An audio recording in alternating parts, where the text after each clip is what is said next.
Welcome back. This is ENCA. Now, President Cyril Ramaphosa will address the nation in about a quarter of an hour or so this evening. He has a tough job of curbing the spread of COVID-19 without bringing the economy to its knees. Let's have that conversation. Let's take it further then. And we are joined by Dr. Kerrin Begg, who is a public health medicine specialist. Doc, good evening. Thank you. Let's try once again. A bit earlier on, we tried to have the conversation with you and our line was letting us down. So let's get straight into it then. Let's talk about what has changed in as far as the picture in the Western Cape is concerned, right? And perhaps juxtapose that with what has changed in as far as the picture in Gauteng is concerned.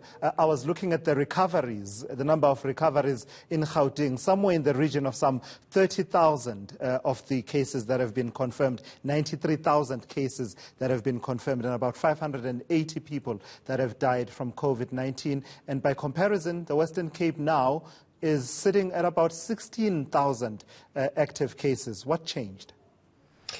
So remember that it's all about timing, that recovered cases are 2 weeks after infection, 14 days post their test results when they're declared. So remember that, that Gauteng right now is sitting on its upward trajectory. So it's still getting a lot of new cases, which then have not yet completed their 14 days isolation and therefore not recovered. Similarly, it's still very early in its trajectory, and therefore the deaths have not necessarily yet occurred because those serious cases are still in hospital, in ICU, and often the deaths occur a bit later, sort of 40 days, 30 days after infection. So it's likely that it's still coming. Whereas the Western Cape is now, as we explained earlier, a colleague of mine described it very nicely, that perhaps we won't be seeing a peak. And indeed, there are very few peaks, true peaks that we've seen. It's more of a long downward slope. And for now, in the Western Cape, we seem to have had a bit of stabilization of the daily serious cases, hospitalizations and deaths. Which indicating more of a Table Mountain type approach, so more of a flattening rather than an ever increasing towards some kind of a peak.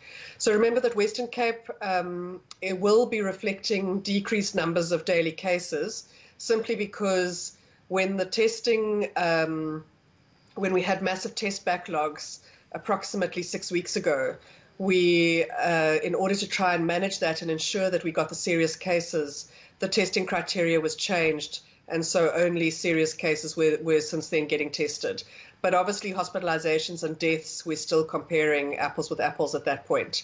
So we can definitely see that the pandemic is flattening out in the Western Cape related to deaths and hospitalizations. And the Gauteng, Eastern Cape, and KZN are still on the significant upward trajectory, and in fact, Eastern Gauteng appears to have a very steep trajectory compared to Western Cape at the same kind of numbers. And Doc, before we run out of time as we build up to the speech by the President, I was saying a bit earlier on that part of your advantage is the experience of having run large hospital institutions in the public sector, but also in the private sector, and now also working to inform the response strategy, the political decision making. And in the recent in the past few weeks, we've now been focusing on hospital space availability, the bed availability, and juxtaposing that with the pressures that come from such things as the easing of lockdown rules, including rules on alcohol. If you were advising any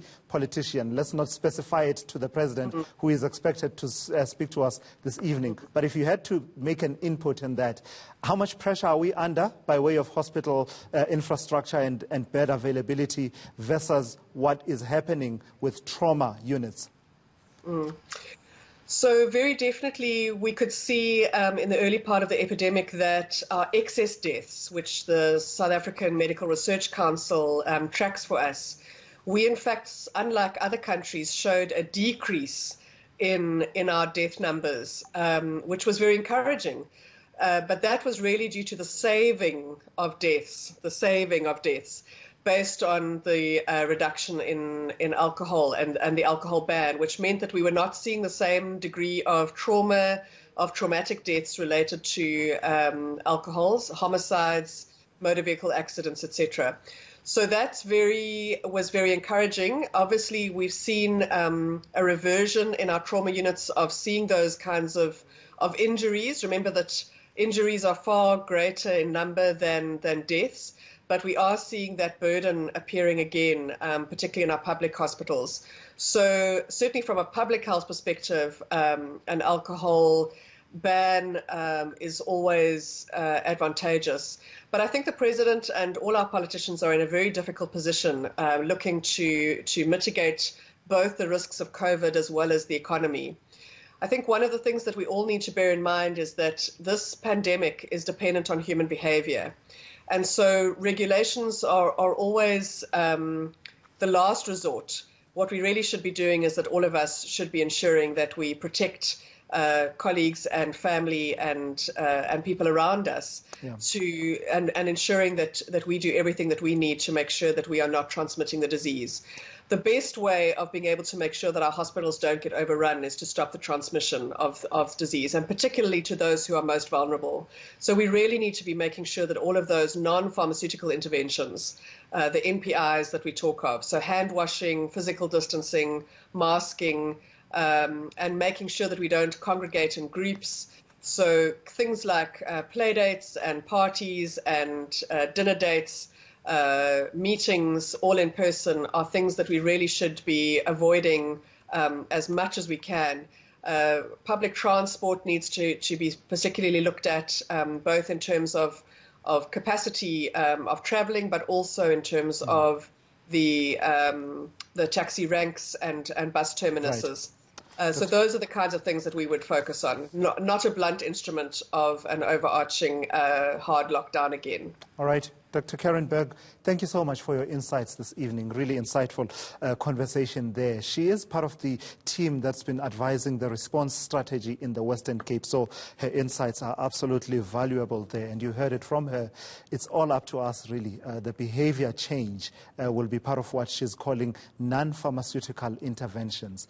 No one really can police what you do or don't do. It's really in your hands, as President Cyril Ramaphosa said last time he spoke to us.